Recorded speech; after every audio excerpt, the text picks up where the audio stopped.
What's up? Hi, I'm Kim. Welcome to my channel, or welcome back. If you're new here, don't forget to hit that subscribe button down below and stick around for more bookish content twice a week. Okay, so today I'm here to do a book haul.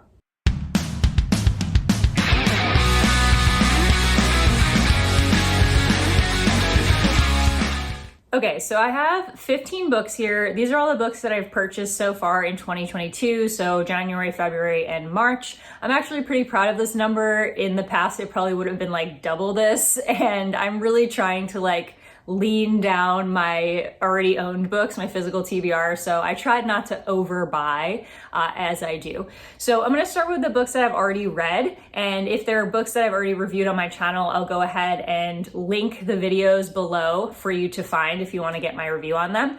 And then we'll get into the ones that I haven't gotten to yet. So the first book that I have here is The Overnight Guest by Heather Gudenkauf. This is a mystery thriller. It's about a true crime writer named Wiley Lark, and she is in this isolated farmhouse in mid-America. She is basically trying to finish her book, so she's isolated herself there. A huge snowstorm hits and she's stuck there. She finds this young child out in the snow, and the mystery goes from there. She's trying to figure out who and why this child was in the snow. And meanwhile, you have another storyline playing out, these parallel storylines. So you're following Wiley in the snowstorm, but you're also seeing this mystery play out in the year 2000 in the same town. So you're seeing these two parents get murdered, and you're following the investigation of that through the eyes of their child and also the eyes of the detectives that are trying to solve the case. There's also a third storyline, which doesn't make a whole lot of sense until you get later into the book, but they all interweave together as you would imagine. I read this one in January, I want to say, so you can find it in my January, February wrap-up, which I'll link below in the description. Okay, next I have All I Want by Darcy Bell. This one is another mystery thriller. It's kind of like a haunted house story. So you have Emma and Ben. They're newly pregnant and they decide to buy this house that's up in remote upstate New York. The house is super creepy and quirky. It has kind of a weird past as a kind of celebrity rehab, I guess you could say. The stars from Broadway used to go up there to recover from things. And Emma is left in the house alone quite a bit. Ben works in theater, and so he's in the city for work all the time, and she is just kind of out there alone in this remote farmhouse, I guess you could say. It's this huge mansion type house. And creepy things start happening. She starts seeing this woman holding a baby out in the field that no one else seems to know about. And she finds this journal that's recounting all of these creepy things that have happened when the place was a rehab, and implies that there may have been some murders and that there's a cemetery in the backyard. You know, all the haunted house vibes. I also reviewed this in the same video for my wrap-up, so check that out if you want to find my full thoughts on that. Okay, next I have The Maid by Nita Prose. This one was, it's just it's the perfect cozy mystery. If you want something that's just really endearing and cozy, this is the one to pick up. So this is about a maid named Molly, and she is a little quirky, a little socially awkward, a little naive. She doesn't quite get how to interact with other people, and she doesn't always pick up on social cues. It's never stated in the text, but she has kind of some qualities of somebody that might be autistic or have Asperger's. And so she is working in this hotel, this very fancy hotel. She loves her job. She loves to clean. And one day she walks into a room to clean and finds a dead body. And then she kind of gets pulled into this police investigation. And again, she kind of, because she's sort of naive, she gets tied up with a lot of people that she shouldn't be. And that's all I'll say about that. It was really endearing. Again, I reviewed this in the same video. All right, next I have Reckless Girls by Rachel Hawkins. I read this in January, which was kind of weird. I kind of wish I had waited for the summer, because it's definitely, you can tell even by the cover, a summer book. But for whatever reason, they put this out in January, and that's when I read it. So this one has all of the summer island vibes. The story starts in Hawaii. It's about this girl and her boyfriend. They're living in Hawaii. She has kind of like followed him there. She doesn't really have any direction in life. She doesn't know what she wants to do. And she's working as a maid as well at a hotel.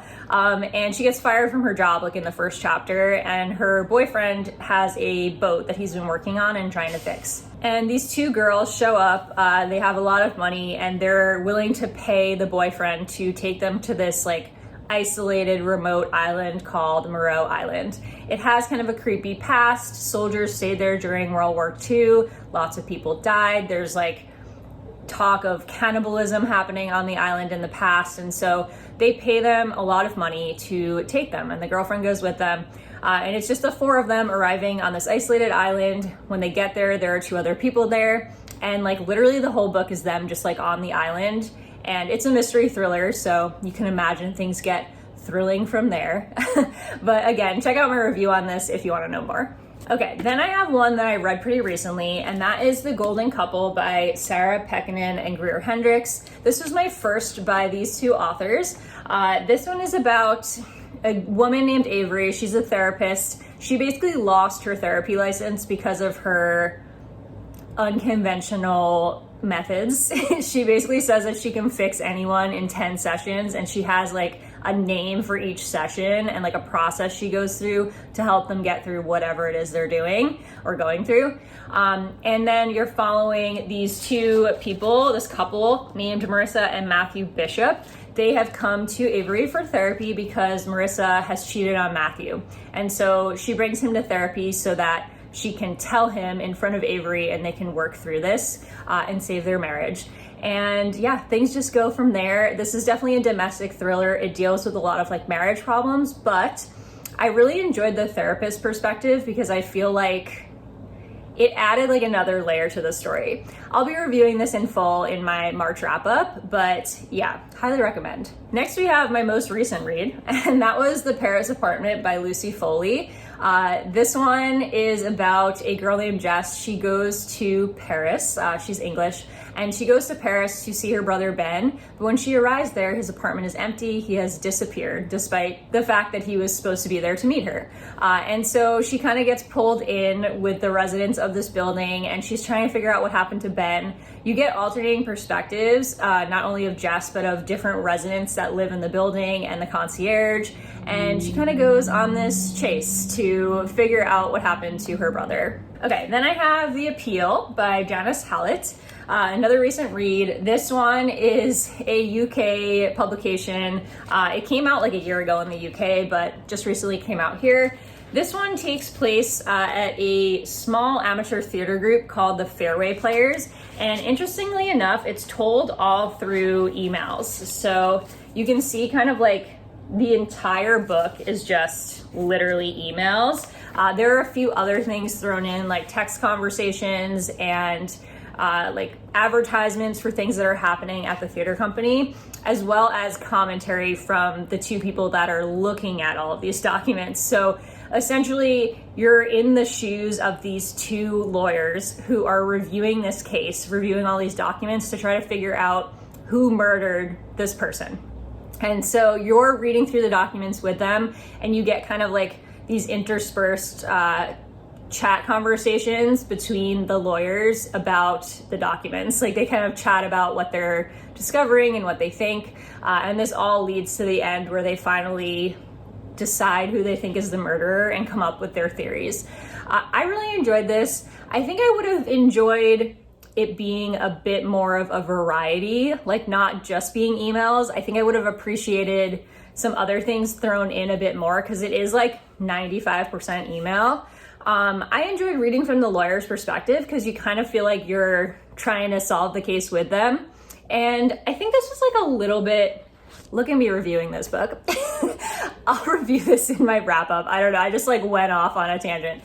Anyways, this one will be in my March wrap up, and you can hear more about my thoughts there. Okay, next, the last one that I've read out of this stack is These Silent Woods by Kimmy Cunningham Grant.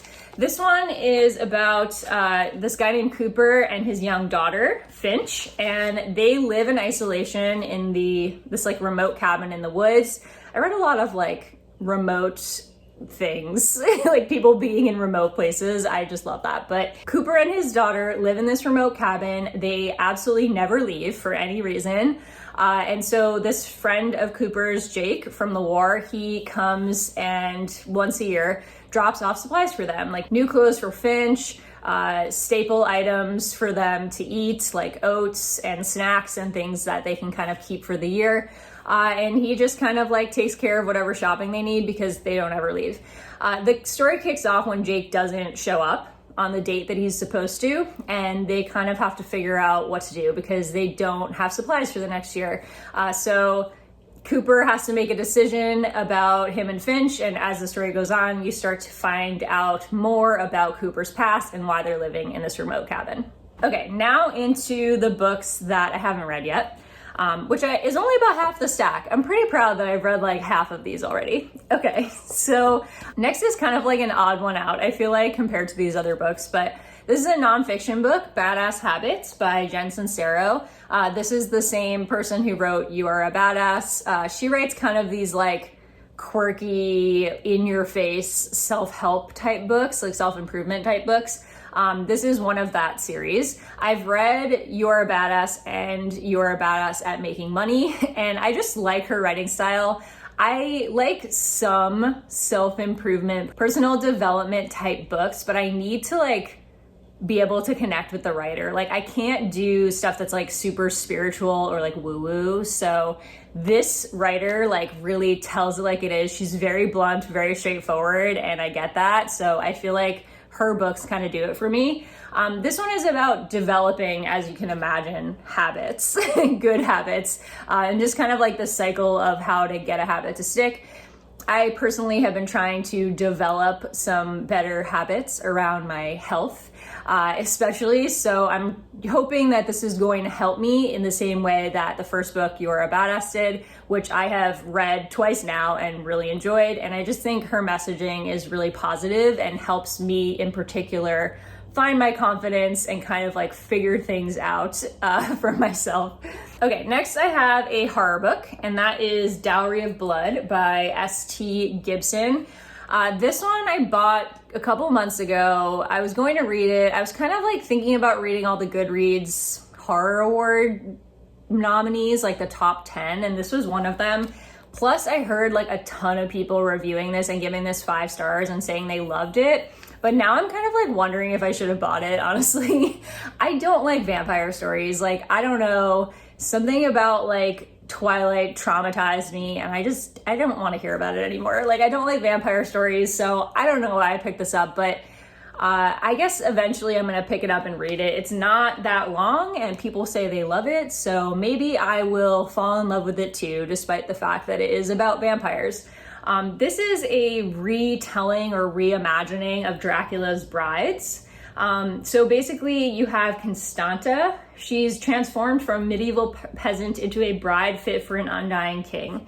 But when Dracula draws a cunning aristocrat and a starving artist into his web of passion and deceit, Constanta realizes that her beloved is capable of terrible things. So I think this has to do with abuse by the hand of Dracula. It's supposed to be pretty dark. I'm gonna give it a try because I've heard the writing is really beautiful, but yeah, a little out of my comfort zone because I'm just like kind of over vampires. Okay, next I have History of Wild Places by Shay Earnshaw. This one is a magical realism thriller, kind of like crosses the boundaries. This one is about a writer named Maggie St. James. She is a well-known author of dark, macabre children's books. And this guy, Travis Wren, who has an unusual talent for locating missing people, is hired to try to find this children's book author who disappeared. This leads him to Pastoral. It's this like reclusive community that's very cult-like, and it goes from there. I don't know much more. I don't want to know much more until I read it. But yeah, this is gonna be hopefully really good. I don't really know how I feel about the magical realism element. I could kind of take it or leave it when it comes to that stuff, but yeah, still have to pick this one up, hopefully very soon. All right, next I have one that's on my TBR for this month, so like hopefully I'm gonna get to this. And that is A Flicker in the Dark by Stacey Willingham. This one is a serial killer story. It is about a girl named Chloe Davis. When she was 12, these 6 girls went missing in her small town, and then her dad confesses to the crime. And then we have like kind of a flash forward 20 years later where she's revisiting these crimes and maybe finding out that it's happening again. I think that's what's happening. Yeah, a local teenage girl goes missing, and then another, and the terrifying summer of her childhood comes crashing back. So I've heard this is a little tropey, but I'm looking forward to it. I've had it on my TBR for a while, so this should be up and coming hopefully in the next week. All right, then I have Razorblade Tears by S.A. Cosby. This is a revenge thriller. It's about 2 fathers who are on a trail of revenge for their 2 sons' deaths. I believe the 2 sons were dating each other and they were killed for being gay. And so the fathers are out there trying to take revenge on whoever killed them. I think this deals a lot with race and sexuality and the things that surround that, like racism and people who, obviously the 2 gay people get killed in this, so people who are anti-gay, anti-queer, and I've heard that they go on quite a journey themselves, just kind of dealing with their own biases. It's supposed to be very gritty, very dark, and a little outside my comfort zone, but I've heard this is amazing and everyone keeps recommending it to me.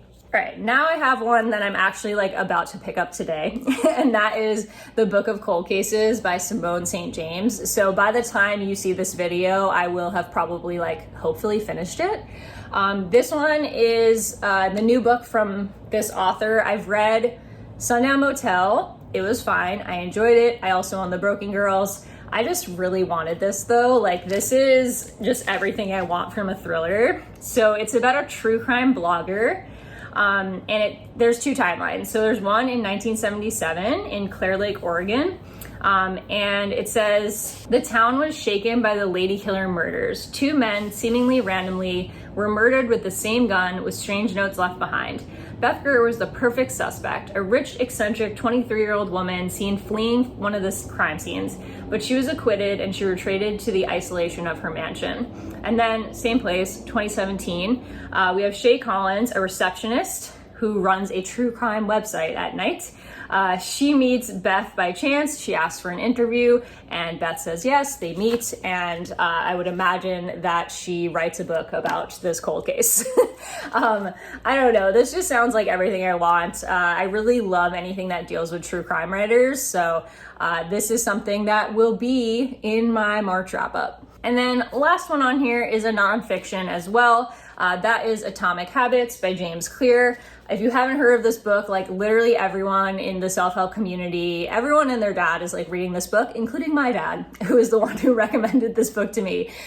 So this one again is about developing habits. This is supposed to be the best book out there about developing atomic habits, habits that stick, figuring out how to build in healthy routines into your daily life. And again, it's something I need. So I'm hoping to get to this one at some point so that I can start applying that to my own life and try to find a nice balance between my health and my very stressful job. Okay, that was a lot to get through. I will link my January, February wrap up below for the books that I've already read. Stay tuned for my upcoming March wrap up, which will cover some of the other books that I'm planning to get to this month or that I've already gotten to this month.